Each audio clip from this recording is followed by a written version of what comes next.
प्रिय श्रोता, नमस्कार। कार्यक्रम वेद पाठशाला में आपका हार्दिक स्वागत है। इस कार्यक्रम में हम परमेश्वर के वचन का विस्तार पूर्वक अध्ययन किया करते हैं, जो आपकी आत्मिक उन्नति के लिए लाभदायक सिद्ध होगा। तो लीजिए सुनते हैं आज का ये संदेश।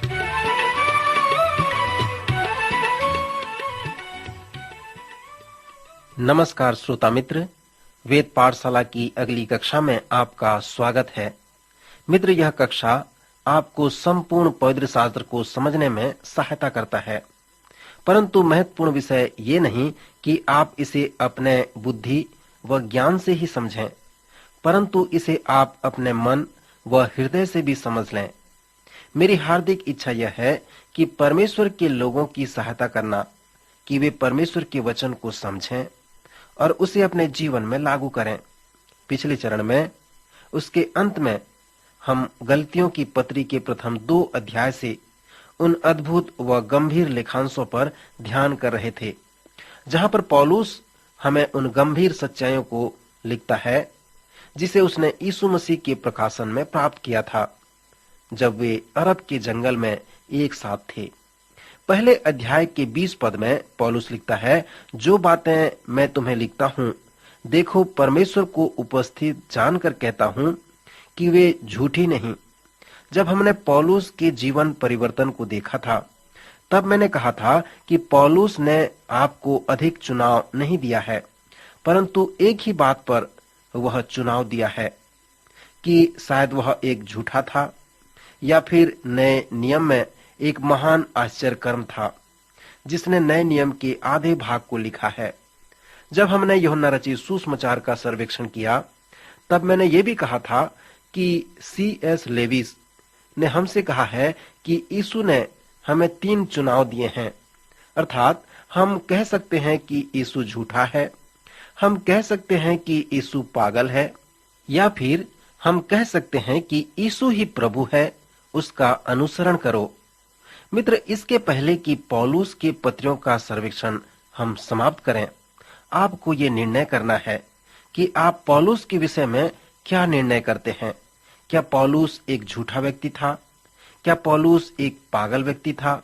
या फिर क्या वह उन गंभीर सच्चाइयों को जिसे उसने यीशु मसीह के प्रकाशन में प्राप्त किया है और बताया है, वह सत्य है? मित्र, यह अच्छा समय व अच्छा स्थान है कि आप निर्णय करें कि पौलुस के विषय में आप क्या विश्वास करते हैं।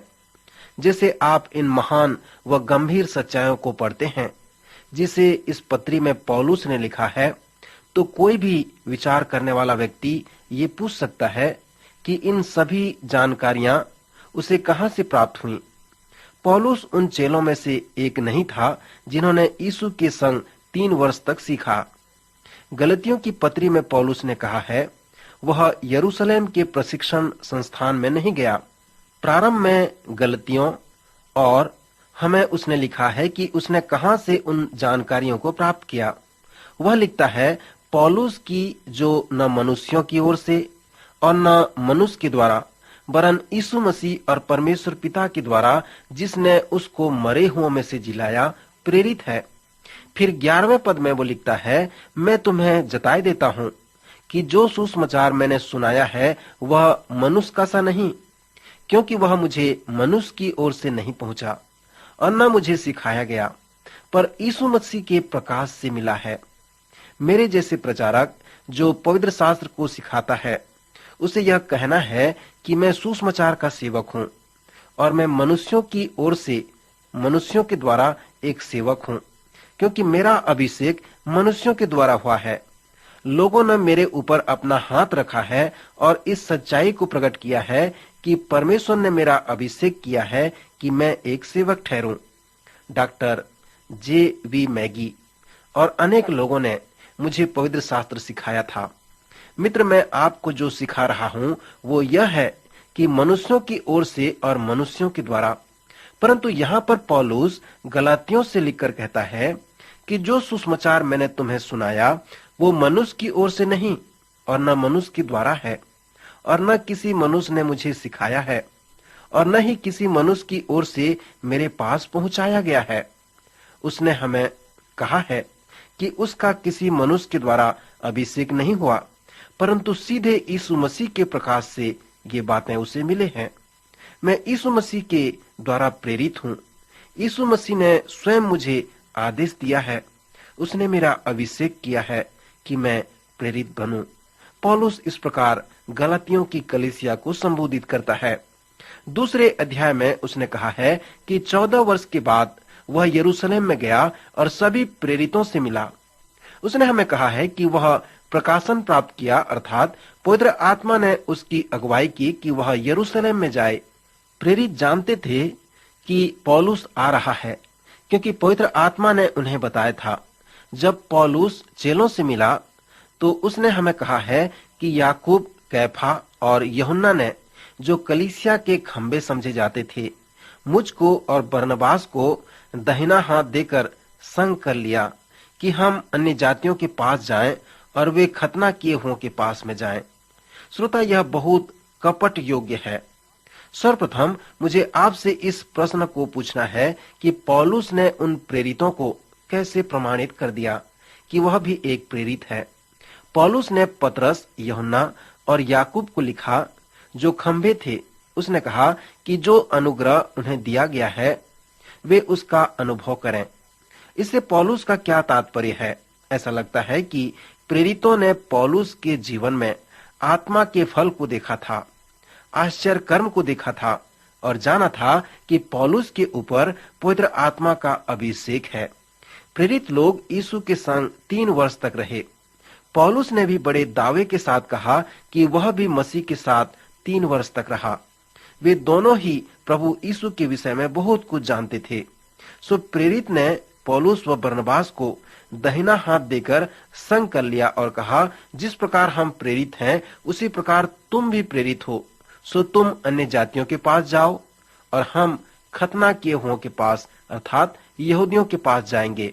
श्रोता, क्या आपने कभी प्रभु यीशु से इस प्रकार कहते हुए अनुभव किया है? तू जानता है, मैं नहीं सोचता कि उसे करने के लिए यह एक अच्छा तरीका है। पौलुस एक गुरु था, फरीसियों का फरीसी था। वह गमलीएल के पैर के पास बैठकर सीखता था, जो एक महान गुरु था। जो व्यक्ति गमलीएल के पैर के पास बैठता था, वह क्या हमारे संस्कृति में जाएगा? क्या कार्य करेगा? एक यहूदी होने के नाते वह एक अच्छा धर्म विद्वान था। वह यहूदियों के महासभा का सदस्य था। सो परमेश्वर उसे यहूदियों में भेज सकता था और पतरस मछुआरा को अन्य जातियों के पास भेज सकता था। परमेश्वर कह सकता था कि पतरस, तुम अन्य जातियों के पास में जाओ और मैं इस गुरु को, जो धर्म विज्ञान में निपुण है, उसे रब्बियों के पास में भेजता हूँ। परंतु परमेश्वर ने ऐसा नहीं किया। उसने रब्बी को, उस विद्वान को अन्य जातियों के पास में भेजा और उस मछुआरे को गुरुओं के पास में भेजा। प्रेरितों के कार्य के 3 अध्याय में जब पतरस और यूहन्ना महासभा के मध्य में बैठे थे और जब उन्होंने महासभा के सदस्यों के प्रश्नों का उत्तर बड़े हियाव और साहस के साथ देने लगे, तब उनके उत्तर को सुनकर लोग आश्चर्यचकित होने लगे। उन्होंने जो कुछ भी कहा था, यीशु में होकर कहा था, उसकी सामर्थ व ज्ञान से परिपूर्ण होकर कहा था। मित्र, परमेश्वर इसी तरह से कार्य करता है। जॉन वेस्ली और जॉर्ज विथफील्ड बहुत पढ़े लिखे लोग थे, ऑक्सफोर्ड से पढ़ाई किए थे, फिर भी उन्होंने कोयले के कार्य करने वाले मजदूर लोगों के मध्य में कार्य किया। प्रभु का वचन उन अनपढ़ लोगों को सुनाया। उनमें से अनेक लोगों का जीवन बदल गया। फिर लगभग 100 वर्ष के बाद परमेश्वर ने D.L. मूडी को खड़ा किया, जो जूता बेचने वाला था, अधिक पढ़ा लिखा नहीं था। परमेश्वर ने उसे ऑक्सफोर्ड में भेजा और जब उसने वहां प्रचार किया, तब वहां के विद्यार्थियों का जीवन परिवर्तन हो गया। फिर उसने इंग्लैंड में प्रचार किया और अनेक लोगों का जीवन बदल गया।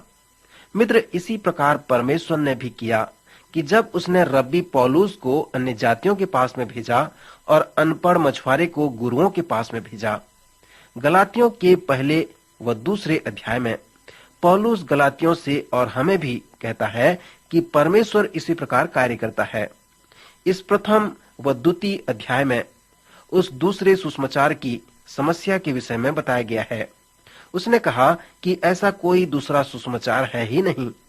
गलातिया में मैंने तुम्हें जो सुसमाचार सुनाया उसके छोड़ कोई और सुसमाचार सुनाए तो वह श्रापित हो। फिर वह कहता है कि इस सुसमाचार के विषय में मुझे तुम्हें बताने दो कि इस सुसमाचार को मैंने किसी गुरु की पाठशाला में प्राप्त नहीं किया, किसी मनुष्य ने मुझे नहीं पढ़ाया और न ही मैंने किसी पुस्तक से इसे पढ़ा है, परंतु जिसे मैंने प्रचार करता हूँ उसे मैंने परमेश्वर से प्राप्त किया है और इसे मैंने यीशु मसीह के प्रकाशन से प्राप्त किया है। इसीलिए यह एकमात्र सच्चा सुसमाचार है। श्रोता मित्र, जैसे मैंने पहले बताया था कि गलातियों की पत्री ही एक ऐसी पत्री है जिसे पौलुस ने अपने ही हाथों से लिखा है, परंतु दूसरे सुसमाचार को लिखने के लिए शायद उसे लिखने वालों की आवश्यकता पड़ी होगी, क्योंकि वह ठीक से देख नहीं सकता था।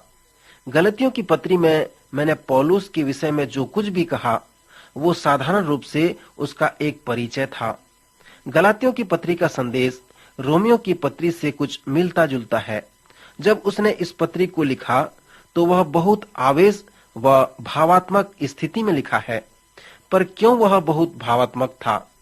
क्योंकि अनुग्रह के संदेश को जिसे उसने प्रचार किया वह मिश्रित हो गया था। इस पत्री को पौलुस ने कब लिखा और जब लिखा तो वह कहां पर लिखा था, विद्वान भी इस बात को पूर्ण रूप से नहीं बता सकते हैं, परंतु ऐसा लगता है कि वह अपनी तीसरी मिशनरी यात्रा के समय इसे लिखा है।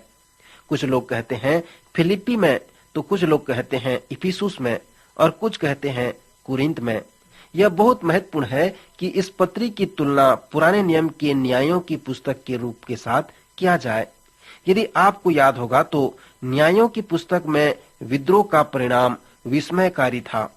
यदि आप विश्वास नहीं करते हैं तो आप क्या प्रचार करेंगे, या उस सच्चाई का परिणाम क्या हो सकता है कि आप सुसमाचार प्रचार नहीं करते हैं।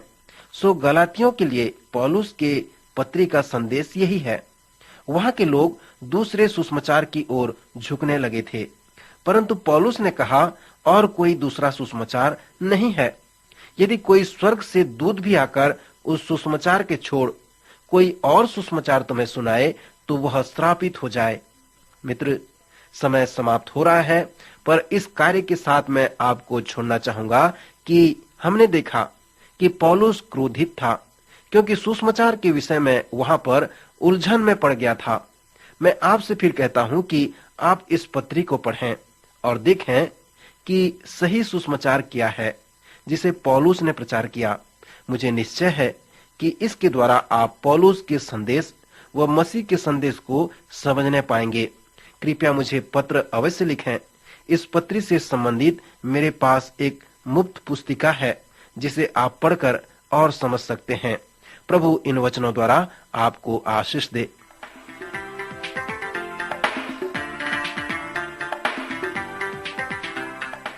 अभी आप सुन रहे थे कार्यक्रम वेद पाठशाला। श्रोता, हमें विश्वास है कि इस कार्यक्रम के द्वारा आपको आशीष मिली है। यदि इस कार्यक्रम के विषय में अधिक जानकारी प्राप्त करना चाहते हैं या बाइबल अध्ययन से संबंधित कोई प्रश्न हमसे पूछना चाहते हैं, तो आप हमें इस पते पर लिखें। हमारा पता है कार्यक्रम वेद पाठशाला, post box number 713, EN post, Faridabad 7। पता एक बार फिर सुन लीजिए। कार्यक्रम वेद पाठशाला, post box number 713, EN post, Faridabad 7। आज के कार्यक्रम का समय यहीं पर समाप्त होता है। अगले कार्यक्रम में आपसे फिर भेंट होगी। तब तक के लिए नमस्कार।